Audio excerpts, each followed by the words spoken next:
Hey, this is Nandi. Tune in to Meet Me for Lunch. What's up, everybody? Welcome to the Meet Me for Lunch podcast. I'm one of your hosts, Jaylina Burgos. DJ Los Live. Boogie Bugs. And today for lunch, we have the one, the only, Nandi Howard. She like those claps on her headphones. Welcome to the table. This is so weird because I interview people.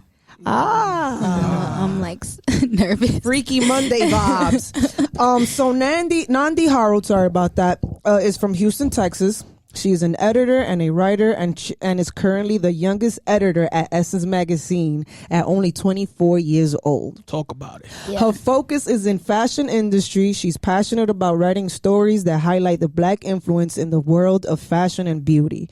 Not only does she write for Essence Magazine, Nandi also has written for publications like Playboy, BET, Fader, and Harper's Bazaar. Yeah. We got it right? Yeah. All right, cool. That's a lineup. That's a hell of a lineup right It's a there. crazy lineup. I'm really excited to have you here. I met you, I think it was last year. Yeah, I just popped up in the office one Yo, day. so she popped up at the office, and her first words to me was, "Yo, can I borrow your portable charger?" And I said, "Yo, look me dead in the eye and tell me you're gonna give it right back." I give it back. And that's when I knew that you were trustworthy, because you gave the freaking charger back. I actually left and made sure you got it. Yes, I remember that. Yeah, I remember that. And that's when I was. I messengered it back. And Yeah. Like a messenger. Charges is a real deal. Horrible Yeah. chargers Yeah. at that. Exactly. Essential. So I knew that I could fuck with her. I'm like, all right, I could fuck with her because she gave me my charger back. That's a good But one. tell us about your experience growing up in Houston. You're from Houston, Texas. Yeah. So I loved Houston. I love being from the South. It was amazing. I went to private school, so I was like really sheltered until I got to high school, which was around like, I think like 2009, 10, somewhere. I graduated in 2013 from high school. But yeah, when I went to public school and I like got to see that culture in Houston, it was amazing. And I mean, it's really nothing like Houston or the South. And I think Houston is growing right now, and it's like really evolving as a city. So I'm excited to see what happens with it. I love Houston. Yeah, Houston is so winning. much fun. Like, It's my favorite city in Texas. Yeah. Like, I've been to Dallas, I've been to San Antonio, but Houston is like my favorite one. no, yeah, there's nothing like Houston. I mean, like, it's just amazing. I like being in New York, but like you can tell I'm from Houston. I'm always talk about it. But you don't got that heavy accent No, like no. a lot of them. Mm-mm. A lot of I mean, people I used to have. gotta change it in and out. I'll be interviewing and stuff, so that heavy Southern accent can't come out. You know? When I go over there to Houston, people make fun of me about my accent. Yeah. No, they love New York people. I feel attacked over there. They laugh at everything I say. I'm like, yo, what's so funny? Yeah, they love New York. They love like mock. Anytime I'm like, oh yeah, I'm in New York, they be like, yeah.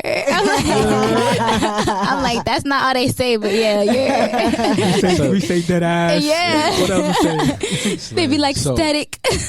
Yo, everything I say is funny to them. I'm like, Yeah. yo, what is so freaking funny, guys? Yeah, they So love you- anything. So you see how New York City, where our fashion staple is like the Air Force One, the white on white, what we call them from uptowns. Yeah. So what's a fashion staple from your city that?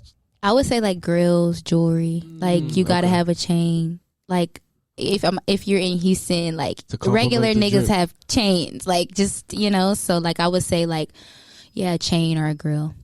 Got it. Okay. Dope. But the craziest thing now is that everybody kind of got that. Yeah, that's the You thing. guys are so influential. Yeah, everybody does have that now, but I mean, in Houston, it definitely was a staple. I remember like grills being, people weren't really wearing them unless you were like kind of trying to be cool in fashion. But a couple years ago, they weren't just like everybody was putting a grill in your mouth, and now I feel like everybody has it. But definitely in Houston, I remember getting one when I was like 16. Like that's what I wanted, Wow. So from like Johnny Dang, Should I get some grills? Nah. Yeah, you got some nice teeth. Yeah, you should get a You grill. cute. Yeah.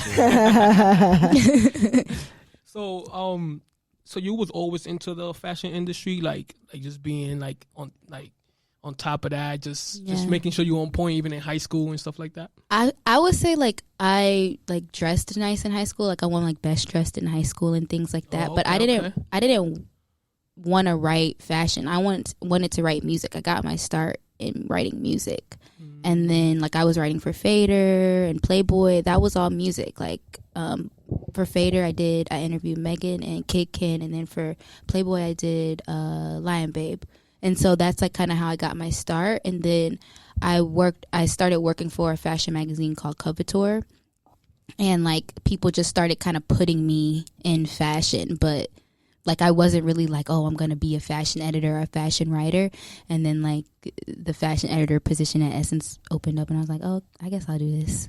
That's dope. And you know, like since you were young, did you know that's what you was gonna do? Because I'm like 10 years old, I don't know what that is. Yeah, like no, I swear, like I didn't know that I wanted to be a fashion editor till I got to New York. Like I just knew like I graduated in 2017 from my undergrad at DePaul in Chicago, and then I went home for like 8 months, and I had graduated with a journalism degree, so I was like, oh, I guess I'll like write or be in the industry. Like I feel like journalism is so universal, you could do so much with journalism, so I was just like, whatever.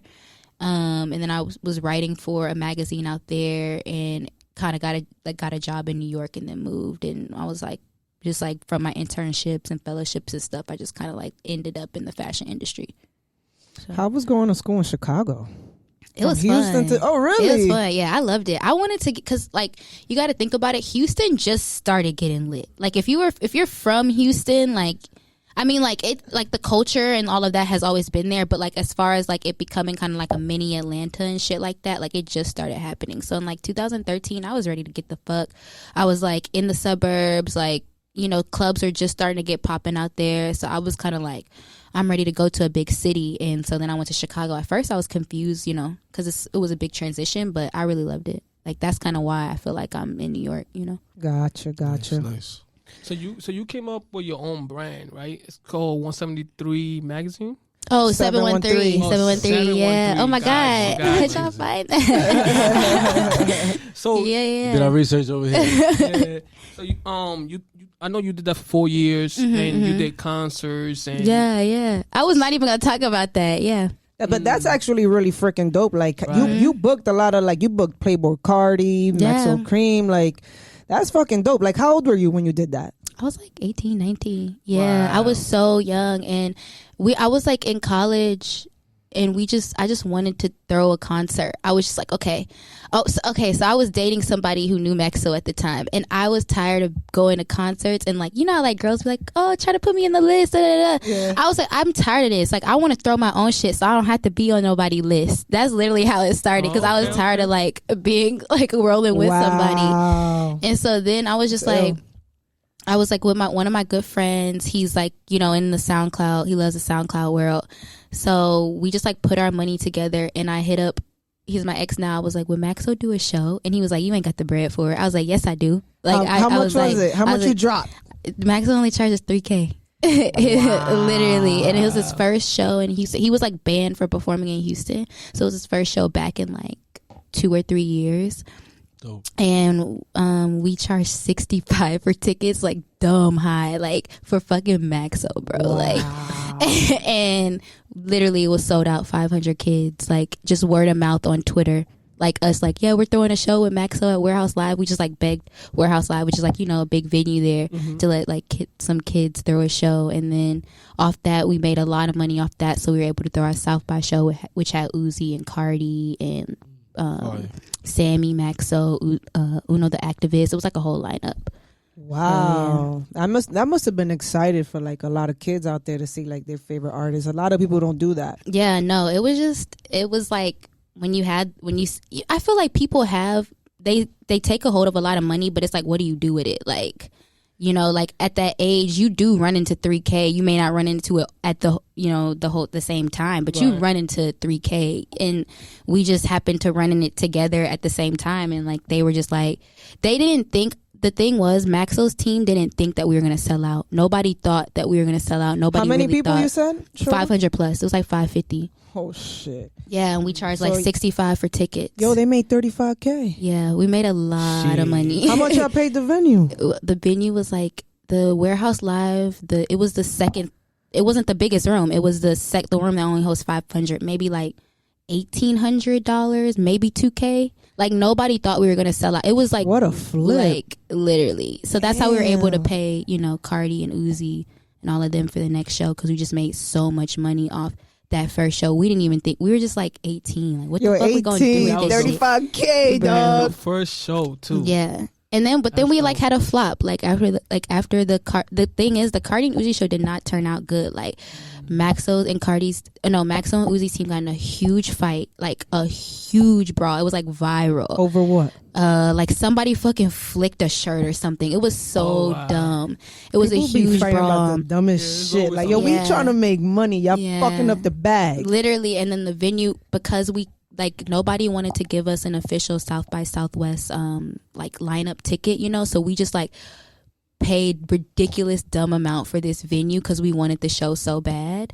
And then like because they fucked it up, like the venue was trying to sue us. A girl got hurt because they were like jumping fans. Like Maxwell's like crew went crazy, so they were jumping fans, like just jumping random people in the crowd. Like, so it was like we hit that up and then like that show just went crumbling down. It was going so good too until like the brawl broke out. So you would say that your advice is when putting a show, have insurance. Like, yeah, have insurance. Have insurance, have security, especially when you're messing with like real hood niggas. Like, because the first show was cool because it was all Maxwell's friends, but then when you start mixing different hood niggas together, it's like it's bound to go bad, you know. Somebody always getting shot at Summer Jam in New York. Yeah, yeah, I heard. Because of that, it's always because of that. Artists have egos. That's like I think that's what I learned for sure. Because like everybody was like, you know, I'm thinking, oh shit, like it's so many live rappers, like we could put them all together, like they're gonna get along. And then, you know, it's a kid, so I got like people's managers calling me like, okay, my artist about to pull up in the back. I'm like, what? Like, I'm like, I don't got no fucking green room for them. like I'm so young. So yeah, it was a learning experience for sure. That's dope though. That's freaking dope. But you did that for 4 years. Yeah, we did that for 4 years, and then it's just like I was in college, so it was either like, you know, you was in college in Chicago, and you was doing this in Houston. Mm-hmm. I was in college in Chicago, but I would just like fly back to Houston for different shows. How long is that flight? It's like 2.5, 3 hours. It's not that long. Yeah, cool. But yeah, I was doing that in college, and then me and my business partner, we just had to kind of like go separate ways. He started this brand called Outlaw, so we're like still really cool. He's still doing his thing. He like works with a lot of SoundCloud rappers, but then I just kind of was like, okay, like I'm really actually trying to go to New York and actually like be in the industry, so we got to part ways a little bit. Wow. Yeah. I'm glad you took that decision because look at you now. Yeah, I know. So, you were the first to interview Megan Thee Stallion. Yeah. Ooh. How did that happen? Like, I know, talk about it. Let's talk about it. Yeah, because you guys kind of like blew up together in a sense. Yeah. Literally, like, so you know how I was like 713. That's literally how it happened. Like, I was like kind of getting my name out there in Houston as just being like a writer. Like in Houston, people don't really know about writers and editors. Like I got to kind of explain to people in Houston what I do. Like they know I interview people, but they're like, what do you do? So it kind of started like that with 713. And then I like reached out to her mom and I was like, hey, like I would love to interview Megan. She was like, let's do it for 713. But I was like, I don't know, I just got really nervous and I was just like, what, they responded to me? So I like kind of like ghosted them like for like 6 months. So this was before she put out the freestyles, like, you know, those 2 viral freestyles. It was like before that. And so then she put out the freestyles that I saw and like that was getting traction on YouTube. So then I was like, okay, like if you don't interview her now, like you're gonna miss your shot. And at that point I was writing for this brand called Houstonian Magazine. It was like right after I graduated. So then we just like hopped on the phone. Like her mom was just like, yeah, let's do it. Like, so we just hopped on the phone and we were just like talking for like 30 minutes. And it was like right before she dropped the Make It Hot EP. And so I was like, well, when are you dropping the Make It Hot EP? She's like, I don't know. Like when should I drop it? I was like, let's drop it Monday. So then we like announced her dropping it. So then it like just caught traction. And then like a couple months later, Fader reached out to me and was like, we want to do an in piece print edition for her. And then I wrote that too. So yeah, that's what's up. Wow, that's big. Yeah. So did you guys relate because you guys are both from Texas? Yeah, no, definitely. We were both from Texas and we were just like coming up in the industry. It's just cool because every time I see her, like we're always at different levels. Like I'll be like one time I was like at BET and she came in the BET office. She's like, "What the fuck are you doing here?" And like I'm like, "I don't know, sis." Like it's like, so when we see each other, it's always like you would never expect that. And I think it's just because we were from Houston, like just two young girls trying to get it. We're around the same age, so yeah. She's a hustler. Yeah, she'll facts. do anything you ask her to do if it means that it'll get her to the next level. Right. I feel like a lot of girls from Houston like that. Like that's our mentality. Like so that's a Houston thing. Yeah, for sure. Nice, Like I feel like it's a Southern thing because everybody just go out there, get it. You see people flexing, and you're just like, okay, how can I do that? Like how can I? It's just like it motivates you to hustle a little bit. Now, a lot of people don't understand that hustle, though. A lot of people think, I got some music out or I got a fashion brand, and then they just expect it to pop. They don't understand that it takes work. And she's one of those artists that knows that it takes work. Right. And a lot of no's. Like, I be telling everybody, like, you gonna hear so many no's. Like, and if you get in your feelings about that shit, like, you're never gonna make it. You gotta have tough skin. Facts. Yeah. What are those moments that you had like a lot of no's that you're like... I mean, now when I hear no's, I'm like, the fuck? But like, I get really like, okay, if that's what you want to do. But now, like in the beginning, I don't know. Like I didn't like take anything personal to it because I knew like I'm just trying to get it. So if you're gonna say no, I was asking everybody for a chance. So like if one person said no, I was like, okay, cool. Like I got like 3 other people I asked or whatever. Like I was just always like, especially being here, I was always putting my face like in rooms, like even like walking into 300, it's like I'm gonna go say what's up to my friends because like and ask me for a charger. I'm gonna go say what's up to my friends and sit in the office and chill because you never know who you gonna meet or like and that's how I am with a lot of people I met out here. I was just putting my face in, so like you couldn't give me a no because you knew I was a hard worker. So how did you end up in New York from Houston? So actually it's kind of because of Megan. So I interviewed her Tina Snow had came out and like she was charted. She was like number 10 on iTunes. It was like right when like Kanye, J. Cole, like they had all dropped that week that Tina Snow had dropped. And her and I just like got on the phone and I had a dry interview. Like I didn't know where I had told her, I was like, I just want to interview you because like nobody is interviewing this girl that has like a number 10 charting iTunes fucking mixtape. Like so she was like, okay, cool, like we could interview and then you could try to pitch it to like a bigger magazine because she wasn't getting any press too, so it was like a team effort. It was like, okay, like here you take this interview and then like just try to get me somewhere else.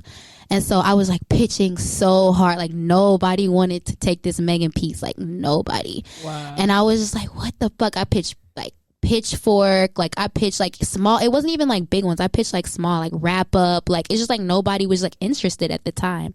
And then I pitched BET and they were like, we won't take the interview but we'll hire you. It's just like, oh, okay. They didn't take the interview, but they hired me. And then around the same time Fader had emailed me and said that they wanted to take the interview too. So like it kind of like I got the job at BET and then the Fader piece happened with Megan. So it was like, yeah. Wow, that's dope. Stars aligned. Yeah, dope clap as for that? shit. Yeah, that's dope. That's dope. So you came to New York. Where in New York do you live? I live in Brooklyn. You live in Brooklyn. How's that? It's cool. I moved to Harlem after I moved to Brooklyn. That's what I'm talking about. Harlem, USA. Harlem World. And I did like Uptown, but all my friends are in Brooklyn. Everybody moves here, goes to Brooklyn. So it was like I loved being up there. The food was so good, but all my friends are back there, so I had to move back. So that's the only reason why you moved to Brooklyn. Harlem is the shit. Yeah, I like Harlem. I don't understand. Honestly, I don't understand why people go to Brooklyn. Because it's cheaper. Yeah, it is. Like Harlem is a little expensive. Yeah, that's why I left. That's why I left Harlem. I ain't gonna hold you though. She switched up quick. She said, "Hold on." 1 bedroom in Harlem is like $2,500. Yeah, it's like expensive. So like that's why I kind of left too, because I'm like I could go to Brooklyn, but I always say like when I'm making more money, I'm gonna come back to Harlem because like you could have a nice crib if you're making like a decent amount of money. You gonna live in a brownstone or something? Yeah, like something real nice. Where in Harlem you was at? I was on 127th and Adam Clayton. So I was like in the mix. We call that 7th Ave. What's that mean? So The avenues go by numbers. back in the day, they used to go by numbers. Okay. And then once a lot of people started moving to Harlem, they started naming it Frederick Douglass. Oh, okay. Yeah. So, but still, like, if you from Harlem, like, that's how I know you're not from Harlem, because you said that. I said that, yeah. I thought I was saying the right thing when I said Adam Clay. That's how we know you're not from there. I thought, yeah. So, we wanted to ask you, you know, you're a black young woman in this industry, right? Yeah. And there's sexism, racism, and ageism, which facts. people don't talk about a lot. So can you tell us your experience when it comes to all of that? Yeah. So I always tell people my experience with that is a little different, because like I got my start at a black public media source. So I was like, a black woman like gave me my job. So that's amazing. You know, like it was a little different for me. Like I walked in, like people embraced me. So like that job kind of like spoiled me a little bit, because like it's BET, they laid back as fuck. Like I'm walking in, I am an intern at the time, and they're, you know, I got my own desk. Like nobody's near me. I got like a whole, basically like literally my offices or my desk space is probably this big. Like I'm chilling. So I'm like super spoiled at BET. You know what I'm saying? And so then I moved to Covetor, which is like this more white fashion publication. And like it was only 2 black women there, but they embraced me. And one of them was the boss. So she like put me on like directing shoots and like, you know, put me with like some of the top talent there and interviewing some of the top fashion people. So it was like she looked out for me, and then she's the one who literally told me Essence is hiring, you should work there. Like, so it's like then I went to a black publication. So it's like my experience with like black women in industry is like I have nothing but positive things to say, because it's like they looked out. Like, I mean, OD. That's the importance of us being in these fucking rooms and at these tables, because it's the same thing with me and Lolly and Raina. Shout out to them. They work at 300 too, but they embrace the shit out of me. Right. You know what I'm saying? And that's why I've gotten so lucky as well. And we also do that with the next set of interns that come in. It's like, yo, you come here. Right. You know, like you hear those conversations like we gotta embrace, we gotta do that, but it's like I tell people like that's a true story of like, I feel like that generation that's a little bit older than us saying like, no, we not finna do what they did to us, we finna like treat them, you know, cool. Because like they was like, when I was at Covetor, it was a fellowship, which is, you know, like right after you graduate, you know, they take you and teach you everything. Do they pay you? Yeah, all my stuff was paid here actually, which is surprising. But it was supposed to be for 3 months, and the boss who hired me was like, we're not letting you go till you find a full-time job. Like, you're not, you know, so I was there for like 10 months. Yeah. And then they're the ones, like, I was just sitting at my desk one day and she was like, Essence is hiring. I was like, oh, okay, cool. That's fucking crazy. Yeah, it's wild. How's that experience working with that? Like, it's a big company. Yeah. So Essence is, so that's a little bit where the ageism came in a little bit. Okay. Yeah, because I'm young there, and the position I got hired in is like a career, and you know, women who are in their 50s are like, you know, talk about it. So it's like I was the youngest, like y'all said, and like literally the next person in that same position was 30 plus. And I was 23 at the time when I got hired at Essence. Wow. So that's a 7-year difference in the position that I'm in.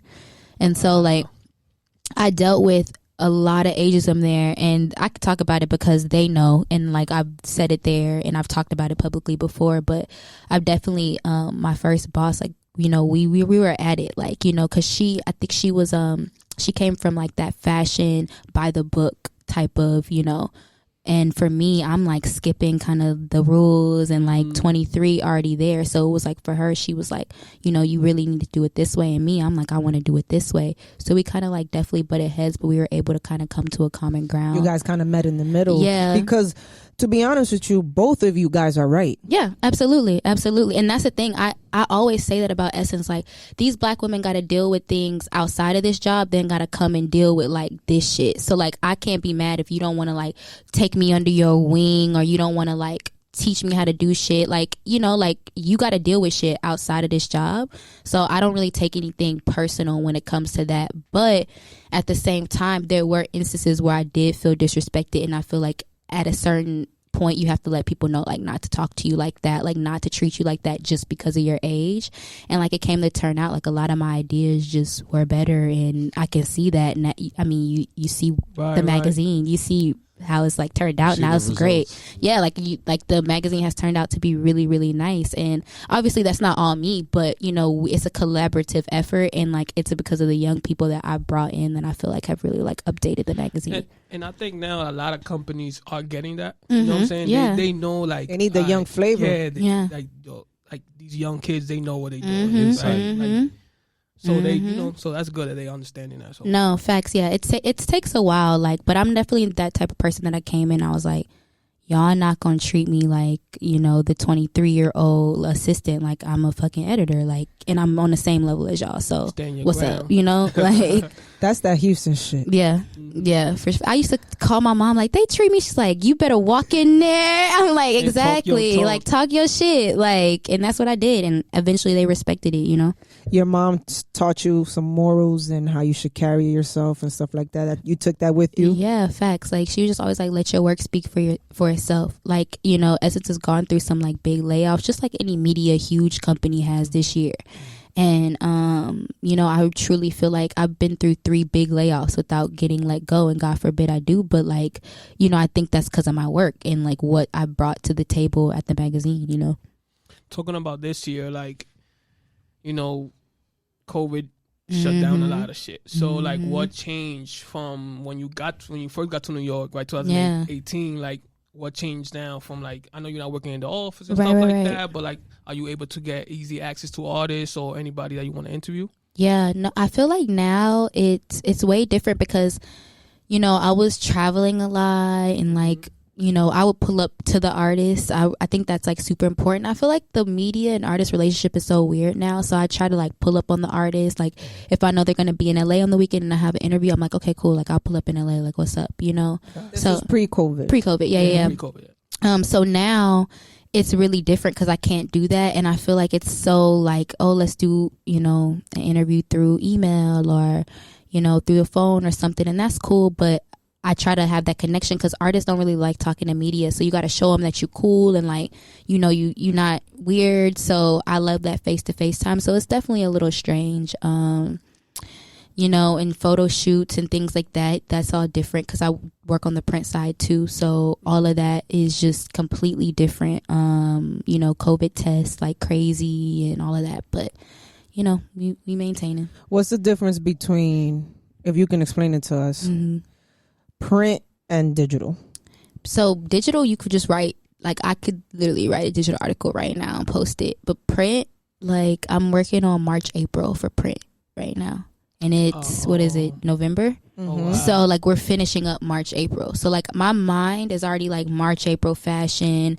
The movie premieres that are coming out in March, April. The music that's coming out in March, April. Like all of that is in my mind right now. Like I've already done a November, December issue. Like I'm done with that. I'm done with January, February. Like I'm thinking about summer right now. So that's kind of the difference between print. That reminds me of like, I don't know if you guys know, but like holiday songs, we have those conversations in March from last year. Like you can't come talk about like, yo, I got a Christmas song. Nah, you missed your deadline. That's it. Like I was getting holiday gift guide pitches in like June, May. Because they know I do print. So they're right. You know, I know you're wrapping up your print issue. And the thing is, we're late. Like, I was on a call with another magazine, and, like, they were talking about, like, June the other day. And I was like, what? Like, we're just wrapping up March, April. So some magazines, like, work. Like, they're talking about their September issue right now. You know? So. When is your downtime? Like, for example, like, for us in the music business is, like, from like the last weeks of December to like the first weeks of January. But for you guys, you're already doing things ahead of time. So when would you say is your downtime that is like kind of quiet? Industry standard for what you do? I would say probably around that time too, because like when you say like the industry, you know, you like music, like that's PR, and like I'm getting pitches for music, and like so like when that downtime, when y'all aren't really pitching or like trying to reach out, like that's my downtime too, you know. So like that makes a lot of sense. Yeah, like so that's kind of it, but like also not really, because like people still trying to get interviews, like, you know, people still trying to get one-offs, features, all of that. So like I don't know that the media is 24/7. You know. Yeah. So how do you keep up? You mentioned that you already ahead of time. I call it futuristic. Yeah. You just futuristic with it. You're already ahead of the time. So to say. So how do you, when it comes to the fashion, how do you keep up with that? Like, how do you predict this? Yeah, how the hell you know what's gonna be hot in June? Like, I just be having meetings. Like I find that intriguing. Yeah, I just be having meetings. Like I'll be like, what y'all got coming up in March, June? Who's like now, y'all? like I want the spicy news, baby. Let's like get into it. I'll hit up like Gucci, Tom Ford. Talk about it. It's perfect that you Prada. said that. Yeah, Prada. Oh Prada. shit! I saw you in that Prada bucket hat. Yeah. Shout out to our producer. Shout out to the producer. Who do I work with a lot? Like Lacoste. I just had a meeting with them. Boogie loves the Tiger. I don't know why. Did you say Lacoste? Lacoste. Lacoste, the Tiger. Well, you know, whenever you want to bring those good people over here, Renaissance Studios. Oh yeah, no, just like all the brands. It's so funny because I be walking in the mall. I be like, oh, I work with that brand. Like, that's fly though. Yeah, fucking hard. Yeah, like Von Dutch just sent me so much stuff. Ooh, like, I used to like making a Von big Dutch. comeback. They're making a huge comeback. They actually have like a black person on their team now. It's really, really dope. Black designer from Chicago. So super fire. But you put your own little twist on it. You put your own little insight. Yeah, you know, I be what do y'all got coming up? And then they tell me, or sometimes they're just like not even prepared because everybody's so digital now. When you think about like the print landscape, it's not that many people in print anymore. So everybody's kind of pitching with that mindset that like it's digital, but it's like, hello, there's people in print over here still, you know. But yeah, I have to just reach out. No, but that shit matters too. Yeah, when anybody gets like a print issue, it's like a huge it's a big deal. Yeah, I mean, I take print very seriously. In Essence being like that it's literally the last black owned publication on the stands. Wow. We take print. We gotta take care of it. We take print very, very seriously, and we like it. I think, you know, with where the media is going and things, like we as a black publication had to really step up this like last quarter so that we could survive the next year. So that's why we put out, I don't know if you guys saw, but the Zendaya cover at the end of this year that really got us. Like it was like one of her best covers and one of our best, you know, covers in the last like year. So, you know, with those type of things, print, you just got to work ahead and you got to plan out, you know, your year. Who covered that Zendaya one? What you mean? Like, that was you? No, I did the fashion credits. So I picked all the fashion nice. the people who did That's the what fashion. I'm saying. Yeah. Good work on that. Good work. That was iconic. Yeah, no, it was really good. You was a part of that. Congratulations. For sure. Yeah, congrats. No, yeah, it was We great. stayed downplaying ourselves, so I want to make sure that you know Giving you your flowers. we're giving you your flowers. Yeah. You know what I'm saying? And you so young. There's a lot of young people out there that don't know what to do. They don't know what's an editor. They don't know what's a writer. They don't know. Right. They don't know that when somebody's at a shoot, somebody picks out the clothes, and that's maybe some shit that they want to do. Facts. Yeah, no, I definitely, because I just wanted to write and be in the industry. I didn't realize like how big quote unquote Essence was. So even like when I do like little roundups of people in outfits, they'll like put it on their Instagram and be like, oh my God, I made it to Essence. This is a dream. And I'm just like, oh shit, like I'm making people's day here. Like what the fuck? Yeah. You know? Been around for so many years. Yeah, no, So that's dope. you mentioned Von Dutch. Missy still a part of that? Was she ever even a part of that? I remember like growing up, that's how I knew about Von Dutch because of Missy. Well, you know how like brands, they'll send, and I'm sure you guys know this with your artists, they'll just send them clothes and have them be ambassadors, send them like custom items. it. That's like just what they were doing with Missy. I know Ashton Kutcher always used to wear it on the show Punked, like the hats, the trucker hats. So yeah, they, you know, maybe they'll pay Ashton, you know, something to wear it on every show. So that's probably, you know, what they're doing. I was a dumb little kid thinking that was Missy Elliott shit. No, that's what they want you to think. That's what they want you to think for sure. For sure. It worked. Let's talk about like your favorite black owned brands. Mm-hmm. What are those? Because I need to stay in touch. My favorite right Boogie now. too, because you only rock La Tiger and fucking Lacoste. So I like Tier NYC. They're this brand from Brooklyn. I fuck with them. I know them. Yeah. My homie Swaggy C's. Swaggy works C. with them. Yeah. And the kid is Nigerian too. Yeah. Nigeria, Eastside, and Victor. Those are the owners. They're my guys. The Crate from Queens. It's another like streetwear brand. Please get the money. Yeah, they're from Far Rockaway too. Nice. I love it. You know, you got the typical Pierre Moss, Telfar, Brother Bellies. I could name everything all day. I don't know any of those. Can you continue? Keep going. I'll take your notes. Those are probably my favorite, and then like just some upcoming ones. I've been tapping in with a lot of UK brands, so you have like Set of the Label. That's important too. We don't embrace the black people from the UK enough, they're fire. Like I've been really, because there are a lot of Africans there too, so we gotta embrace them a lot more. They're so cool, and the creatives over there. I studied abroad in London, so okay. You know, I'm cultured. How was that? I'm cultured. It was nice. How long you was out there for? I was out there for 3 months.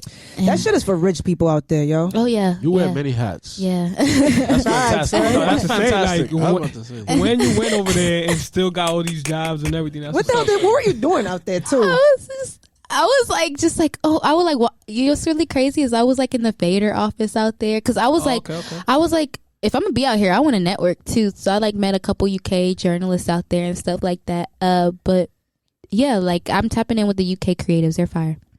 That's dope. I went out there as a tourist. Yeah. And I was like, yo, everybody here gotta be rich, because it was just Lambos, Teslas, like Maybachs. I'm like, yo, everybody here just gotta have money. This shit is just ridiculous out here. It's a lot of money. Yeah, it's a lot of money. Yeah, the food is good. The food is good. That's not London food. The food like the other people bring in who live there, like all the communities and stuff. That's what makes London good. But like the squished peas and cod, I could go without. You know, I didn't even have that. You're right. Yeah, and London is kind of like New York. There's a bunch of like it's like a mixing pot. Yeah, yeah. I fuck with it out there a lot. Go over there. Yeah.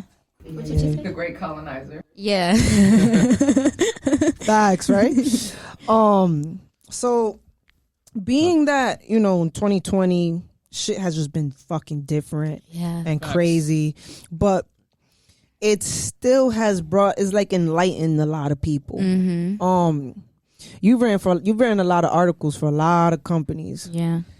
You know, if they end up going bankrupt, does that might mean that your work disappears? Like, what are your thoughts on that? Like, what are you thinking? If you want to say, you might not want to tell nobody your sauce, but I mean, I think that's why, like, you got to build your own personal brand outside of these businesses, because like you said, like one day they could all be gone. I mean, there's this brand called Man Repeller. I don't know if you guys know about it, but it was a big, huge blog, and they were like getting really big partnerships. And then this year they just announced that they were closing. And like, this is a brand that was like a really big fashion publication and had like 2.4 million followers on Instagram. And like, you would just think that it was going to be great. So with those type of things, I just make sure to build my own personal brand. I know so many editors who like you wouldn't even know who they are outside of like just writing an article, or you know, they may link up with the artist and interview, and then like you don't even know their social media, or like you don't even know like who they are outside of that. So I just make sure that people know who I am. And now I feel like people want to interview with me. Like when the talent knows that I'm interviewing them, they are more inclined to interview with the magazine now, because I've like built a reputation of like just being cool, allowing like, you know, working with teams, like being able to like, if you know their manager or something says, hey, can we, you know, do this question over or whatever, you just like are able to really be cool. And I think that's how I've been able to kind of build my own personal brand. And then outside of that, just like doing personal projects, creating your own personal things. I feel like 713 was like a trial and error, but I want to do my own media company now, and I feel like I know how to do it right, you know. So it's just those types of things, you know, making sure that outside of that company that I work for, people know who I am, and like people can tell you like you don't need that company anymore, regardless of if you want to work there or not. Like that like, you know, that reassurance, like you don't need that company anymore, like you are a brand and an entity yourself. That's like the goal, you know. That's important. What's the name of your company? Oh, I haven't done it yet. Just thinking about it. Just saying, like eventually. That's that 2020 shit. It's making you think about stuff. For sure. It's coming. For sure. So you already told us a crazy story when you threw that concert, but what's another crazy story that, or a moment that you had while like interviewing someone once you got, you know, to Essence? Or give me the spice, yo. Yeah, we need a juicy story. I mean, I didn't say somebody farted. I didn't say this. I did. I mean, like I had just told you, I was like chilling with Cardi and Offset, and it was just a really cool. Like, it's not a crazy story. It's just like a cool experience. Like, it's. I mean, like you guys are in the industry, so I know you're around artists, so it's not really that big of a deal. But you know, just to be with two big artists on that level in their crib, like just sitting on their couch, and it was just so chill, and seeing them be like a real fucking family, and like cultures like fucking running around. It was just the craziest thing ever, like just to see how normal they were. Very motivational. Like I was extremely motivated to just see how easy life can, I don't want to say easy, but how cool life can be when you got a lot of money, and like how just you could have a lot of people around you and make people feel good when like you can provide for them. So that was like really motivational for me, just to see the cars and the house and like just like everything. It's possible somebody that's black, woman and man, who's had a crazy like criminal history, they turned their life around. And I mean, and it was so, what's really cool is I know y'all are from the Bronx, and like just to see. No.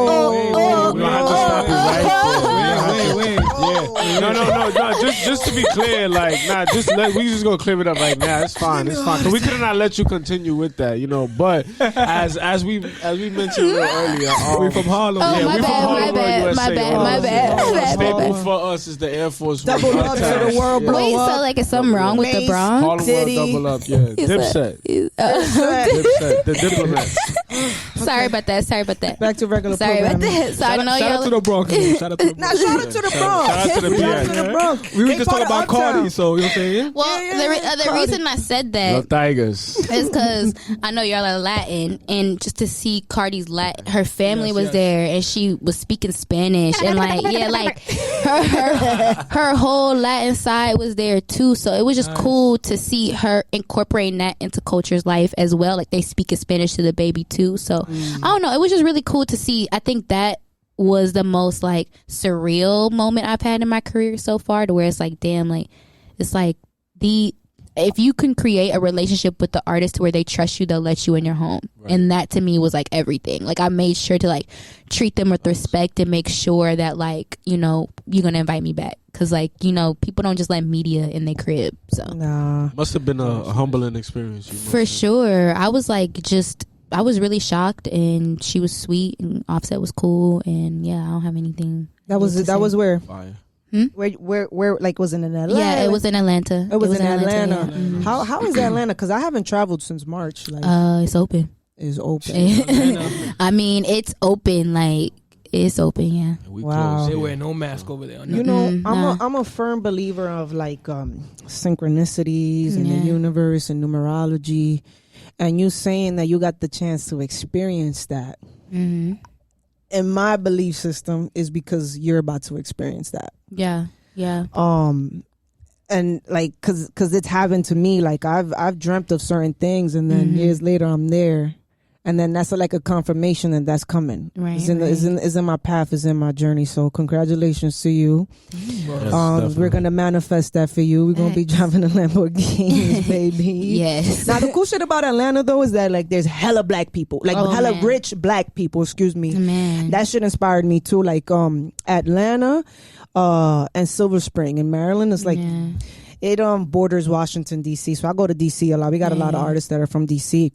And that was just super inspiring to me, because I'd never seen so many rich black people in my life. And I actually will say that people. I was having this conversation with my friend in New York, and they were saying, seeing rich, successful black people. Obviously, you see them in New York. Not to say you don't, but it's a little different. And New York is segregated. Yeah, barely. And in the South, that's normal. Like you, like one of the neighborhood that I live in, like the big, like so in Houston, they got neighborhoods inside neighborhoods inside neighborhoods. Like so the neighborhood that I live in, the biggest neighborhood inside that neighborhood is filled with black mansions, just people in huge mansions. It's called Commander's Point in Sienna Plantation, and they actually took off the plantation because it's so many black people that live in Sienna Plantation now. So when was this? When they were like, removed that?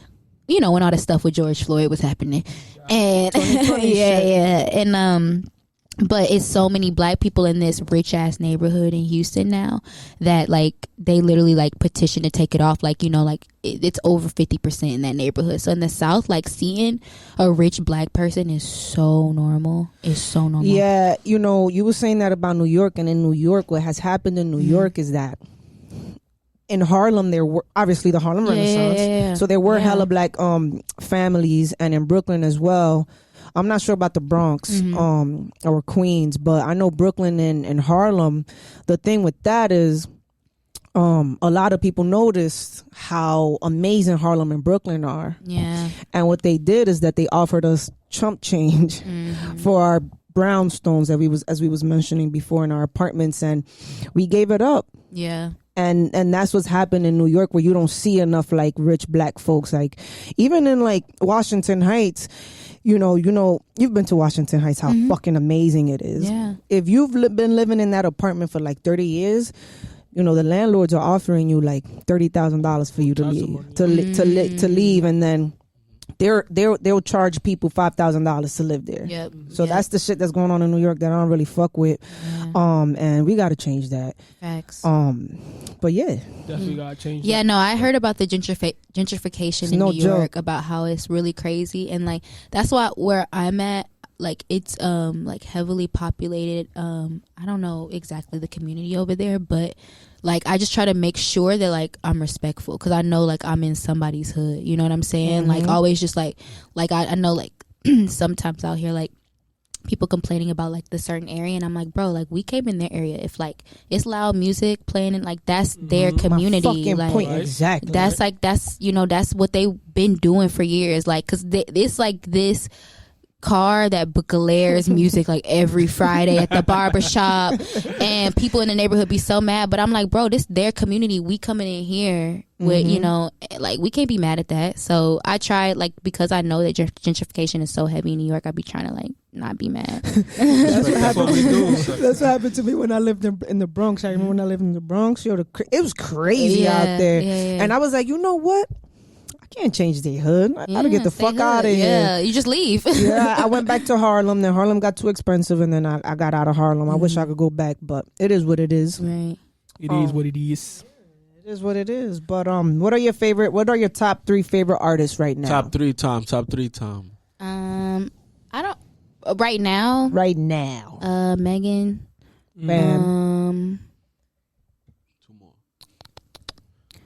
I listen to Uzi. Really? You like that tape with Future? Yeah. Nice. I like the one song Protect that they got. The one that's not, I don't think it's on the tape, but that's my favorite one out of like their little I haven't listened to it, I'm gonna be honest. Yeah. I'm gonna listen to it. Then. But I like Uzi, but honestly, like not because of his music. Like I like because of his music, but like just because of him as a personality. I feel like I listen to him more because I like his personality. If that makes sense. He's the cutest thing ever. Yeah, like I just like his style, and yeah. And I don't know, like Solange, Frank. I don't know. Like I just listen to. I don't know. I don't have favorites. That was very. Yeah, it was. Yeah, it's it was. What are your top favorite 3 right now? Top favorite 3 right now. Jacquees. I'm gonna go my This is the R&B king over here. Let's just go. Let's keep it going. Let's keep it we going. was riding in his car. Yo, long Did as Jacquees have something out? No, it doesn't matter. Not recently. You'll know. You said top favorite 3. You'll know if you drop. Now overall, right now. Right now. That's your overall. Can I say that story about the Chris Brown shit? When he was riding in your car and you was like, you like this? I'm like, bro, take this shit off. Yo, but that's to me, that shit's fire. Yo, he's in your favorite 3? Yo, we in the car, long ride, and he's playing a bunch of Chris Brown, Jacquees, all this shit. I'm dead. He bumping to this shit, yeah. And then he's like, yo, he playing me Chris Brown featuring Charlie Wilson, talking about, OT yo, you like Genesis. this? OT Genesis. I'm like, yo, bro, get this shit out of here, bro. This Is R&B king right I'm here. dead. Listen, man, that's what I like to hear. So you be listening to like Giveon? He's single, You know ladies, too. do you listen to old R&B, like new R&B? No, All types. old and new. Okay, Yeah, okay. old and new. Yeah, I do both. Okay, cool. Because I'm a DJ, right? So Yeah. if I'm playing, every time I DJ, I play turn up stuff. Okay.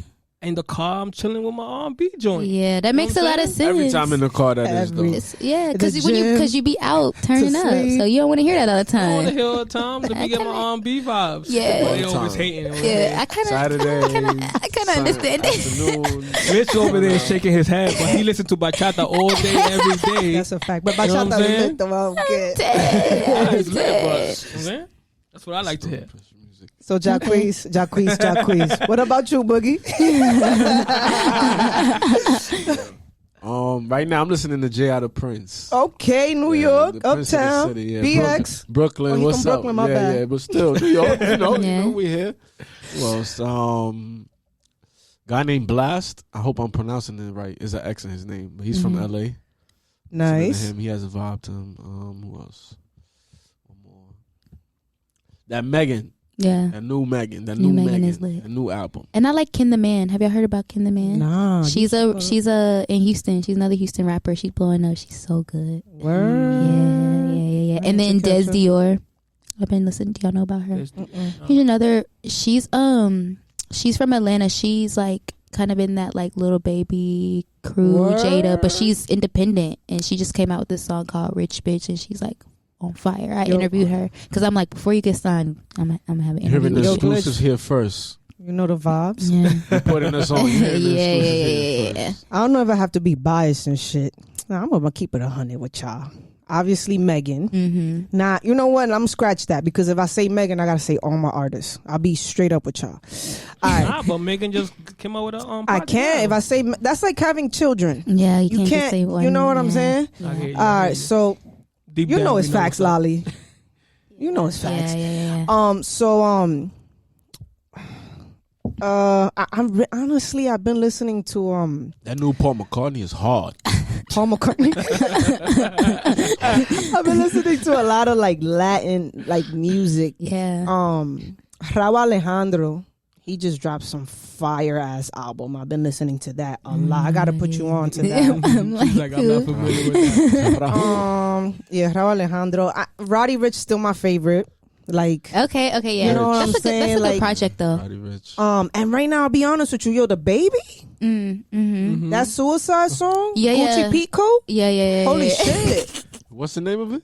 Gucci Pico. Because Gucci Pico. Got you. when he found out He that was wearing the Gucci Pico at the polls. he was like, I was telling y'all stupid ass motherfuckers to vote, and my brother committed suicide type shit, and I was on a Right. Gucci Pico. I said, how the fuck you was able to put all of that right on a song? He dissing people about him basically encouraging the vote, but I understand because of the circumstance. I'd be pissed too. But that's the thing, like when we do what we do, yeah, we put aside like our family and friends, and we do shit that we don't really even care to do for our careers.